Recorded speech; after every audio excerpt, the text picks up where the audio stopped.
अस्सलामु अलैकुम वरहमतुल्लाहि वबरकातुहू। स्नैपशॉट के सबक नंबर 2 जारी है। कल जिस पैराग्राफ तक हम लोगों ने पढ़ा था उसमें राइटर के माँ ने डार्लिंग के घर का पता बताया था और आखिरी जो जुमला था उसमें बताया था कि इस एड्रेस को याद कर लो। उसके आगे राइटर लिखता है, आई हैड रिमेम्बर्ड इट, मैंने इसे याद कर लिया, but I had waited a long time to go there, बल्कि वहां जाने के लिए मैं लंबे वक्त से मैं इंतजार किया था। Initially after the liberation I was absolutely not interested in all the stored stuff and naturally I was also rather afraid of it. कहते हैं इनिशियली मतलब आगाज में, शुरू आफ्टर द लिबरेशन आज़ादी के बाद, आज़ादी के बाद मतलब है जंग के खत्म हो जाने के बाद। शुरू में जंग खत्म हो जाने के बाद I was absolutely not interested, मैं बिल्कुल, मुझे दिलचस्पी नहीं थी। In all the stored stuff, तमाम स्टोर किए गए सामान पे, यानी जो डार्लिंग के घर में इसके घर के सामान को ले जाकर उन्होंने रखा था। कहते हैं I am not interested in all that stored stuff, stuff का मतलब सामान। And naturally I was also rather afraid of it, और फितरतन मुझे उससे कुछ खौफ भी पैदा हो रहा था, उससे मैं डर भी रहा था। सामान से डरने की वजह क्या थी? हो सकता है इनकी माँ अब खत्म हो गई हूँ और माँ की यादें उन तमाम चीज़ों से वाबस्ता हो। उसकी वजह से कहता है कि I was also rather afraid of it, और फितरी तौर से मैं उससे कुछ ज़्यादा ही खौफजदा भी था। Afraid of being confront with things, confront मतलब सा, देखना, उन चीज़ों की देखने का खौफ। That had belong to a connection, जिसका ताल्लुक एक ऐसे रिश्ते से है जो रिश्ता नो लॉन्गर एग्जिस्टेड, अब वो मौजूद नहीं। After of being confronted with things, उन चीज़ों को देखने का खौफ जिनका ताल्लुक एक ऐसे रिश्ते से है जो रिश्ता अब मौजूद नहीं है। On which were hidden away in cupboard and boxes and waiting in vain until they were put back in their place again। और जो यादें, जो सामान है, which were hidden, जो छुपा दिए गए हैं, इन कपबोर्ड, कपबोर्ड बोलते हैं जो बर्तनों के जहाँ सामान रखने की अलमारी है जो होती है उसमें, जो कपबोर्ड में या बॉक्सेस में रख दिए गए हैं, ये छुपा दिए गए हैं। वेटिंग इन वेन, और बेकार के इंतजार में है, यहाँ तक कि they were put back in their place again, दोबारा उनको अपनी जगह पे रख दिए जाए। Which had endured all those years because they were thing, जिन बर्तनों ने उन तमाम सालों को बर्दाश्त किया है। बिकॉज देवर थिंग, बर्दाश्त क्यों किया इतने सालों तक? चूंकि वो बेजान चीजें हैं इसलिए बर्दाश्त कर ली, रह गए। अदरवाइज इतने दिनों तक एक जगह पे रुका रहना भी मुश्किल। But gradually everything became more normal again, लेकिन धीरे धीरे हर चीज अब नॉर्मल होता जा रहा।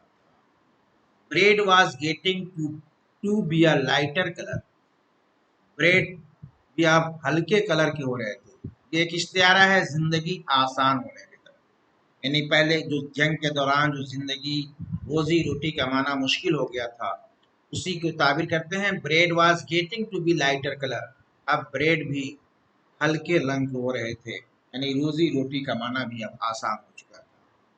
There was a bed you could sleep in an unthreatened, वहाँ पे एक देयर वॉज अ बेड, एक बिस्तर था जहाँ के आप बेखौफ होकर सो सकते थे, यानी आप आसानी से अपनी जिंदगी बसर कर सकते। A room, और एक कमरा था, with a view you were more used to glancing at each day, और एक कमरा था एक ऐसे मंजर के साथ जिसको हर दिन आप देखा करते थे। गोया कि अब रहना सहना सारा कुछ आसान हो चुका है। और पहले जो कहा था कि उन सामान को देखने में हमें कोई दिलचस्पी नहीं है, लेकिन हालात के नॉर्मल हो जाने के बाद कहता है वन डे, और एक दिन, आई नोटिस, मैंने अपने आप को देखा, मैं महसूस किया कि I was curious about all the positions that must still be at that address.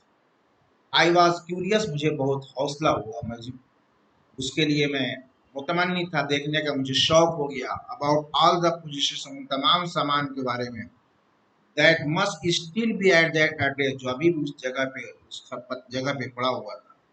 I wanted to see them, मैं उनको देखना चाहता था। टच, उन्हें छूना चाहता था। रिमेंबर, उन तमाम सामानों को याद करना चाहता था। After my first visit in vain to mister Darling's house, I decided to try a second. इससे पहले वाले पैराग्राफ में दिखलाया था कि माँ के कहने पर, या माँ ने जो एड्रेस दिया था उस एड्रेस के अकॉर्डिंग राइटर डॉर्लिंग के घर गया था। लेकिन डॉर्लिंग के घर जाने के बाद कोई फायदा नहीं हुआ था, उसे वापस आना पड़ा था। कहता after my first visit in when to Mr Darling house, Mrs Darling के घर में पहली पहली बेमकसद मुलाकात के बाद, वेन का मतलब बेकार के, without success, I decided to try a second time, मैंने दूसरी मर्तबा जाने की कोशिश किया। नाउ, अब क्या, now a girl of about 15 open the door to me, अब वहां जाने के बाद राइटर के लिए उस घर का दरवाजा एक लड़की खोलती है जिसकी उम्र 15 साल की होती है। जब कहते हैं नाउ गर्ल ऑफ अबाउट 15, 15 साल की तकरीबन एक लड़की ने मेरे लिए दरवाजा खोला। I asked her if her mother was at home, मैंने उससे पूछा क्या आपकी माँ घर में है। जवाब दिया नो। शी सेड, उस लड़की ने जवाब दिया my mother's doing doing an iron. Doing an iron का मतलब had gone out out of house for short period, मेरी माँ थोड़ी देर के लिए घर से बाहर गई। नो मैटर, कोई बात नहीं है। आई सेड, मैंने कहा, आई शैल वेट फॉर हर, मैं उनका इंतजार कर लूंगी। I followed the girl along the passage, मैं उस राह से, राह के पीछे पीछे, लड़की के पीछे, उस राह से होते हुए लड़की के पीछे पीछे गया गई।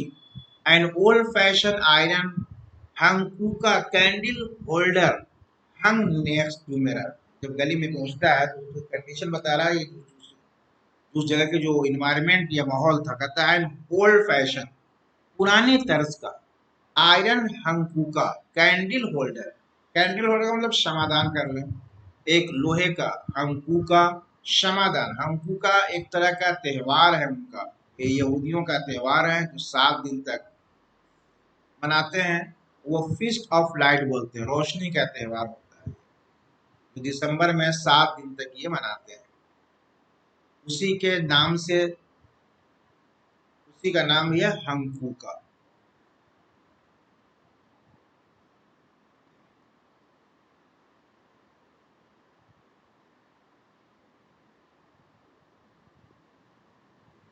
कहते हैं एन ओल्ड फैशन आयरन हंकूका candle holder hung next to the mirror, एक पुराने किस्म का लोहे का क्षमादान हंकूका मिरर से, मिरर के सामने लटक रहा था।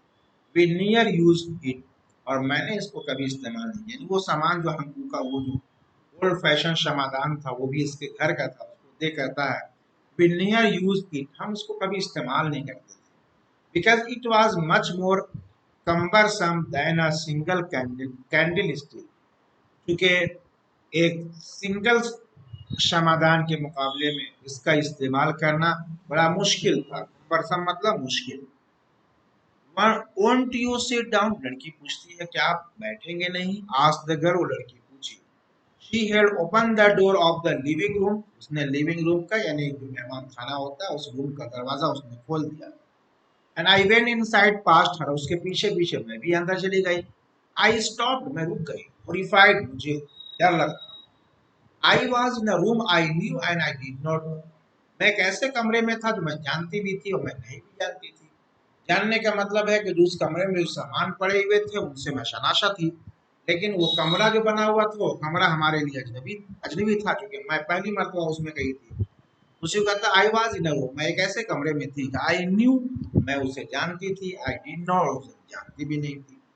आई found my self in the midst of things I did not want to see again, और मैं ऐसी चीजों के, अपने आप को ऐसी चीजों के बीच में पाई जिसको मैं दोबारा देखना नहीं चाहती थी। I did not want to see again, but which oppressed me in the strange atmosphere, बल्कि जिसने जिस यानी जिन बर्तनों या जिन सामान के बीच में था, उसने एक अजीब और गरीब माहौल में मुझे तकलीफ दे रहा था। ऑपरेस मतलब परेशान करना। अच्छा, या उन सामान को जिसको मैं देखना नहीं चाहता था, उसके माहौल में जाने के बाद मुझको तकलीफ हो रही थी। और because of that tasteless way everything was arrange, या जिस अंदाज से उन सामान को उस रूम में रखा गया था, बहुत अच्छे ढंग से नहीं रखा था गया था, उसको मैं पसंद नहीं करती थी, इसलिए भी मुझे उसमें दुख हो रहा था, मुझे तकलीफ हो रही थी। और because of the tasteless way everything arrange, जिस तरीके से उसको अरेंज किया गया था, उसको उसमें कोई लज्जत नहीं थी, कुछ अच्छे अच्छे ढंग से रखा नहीं गया था। Because of the ugly furniture और the muggy smell that hung there, ugly furniture या जो फर्नीचर पड़े थे वो गंदे हो चुके थे, मैले कुचेले हो गए थे। मगी स्मेल, और जो रूम था वो पूरा बंद था, तो उससे कुछ बदबू भी पैदा हो रही थी। तो कहते हैं मगी स्मेल, या कुछ बुरे सेंट की वजह से, दैट हंग देयर, जो वहां से निकल रही थी। आई डोंट नो, मुझे पता नहीं चल रहा, but I scarcely dare to look around me, मुश्किल से मैं वहां पे चारों तरफ देख पाया। The girl move a chair, लड़की एक कुर्सी लेकर के आई। आई सैट डाउन, मैं उस पर बैठ गई। I and stare at the wooden table cloth, woollen table cloth, और एक ऊन का बना हुआ टेबल क्लॉथ पे को मैंने गौर से देखा। आई रब्ड इट, मैंने उसको रगड़ा। My fingers grew warm from rubbing, और रगड़ने से हमारी उंगलियों में गर्मी पैदा हो गई। I followed the lines of the pattern, उसमें जो पैटर्न बने थे उस पैटर्न के लाइनों पे मैंने उंगलियों को चलाया। Somewhere on the edge there should be a burn mark, writer कहती है कि उस जो टेबल क्लॉथ था, उस टेबल क्लॉथ के किनारे पे कहीं भी एक जलने के निशान होना चाहिए। That had never been repaired, इसको कभी भी रिपेयर नहीं किया गया था। तो वो याद कर रही है कि उस टेबल क्लॉथ में एक जलने का मार्क था, अगर वो है तो जरूर वो मार्क उस पर। My mother will be back soon, said the girl, मेरी माँ जल्दी वापस आ जाएगी, लड़की ने कही। I have already made tea for her, मैंने उसके लिए पहले से चाय बना करके रखी है। Will you have cup, will you have a cup, क्या आप भी चाय पियोगे? जवाब राइटर देती है, थैंक यू, शुक्रिया, मैं चाय नहीं। इसे पढ़ लें।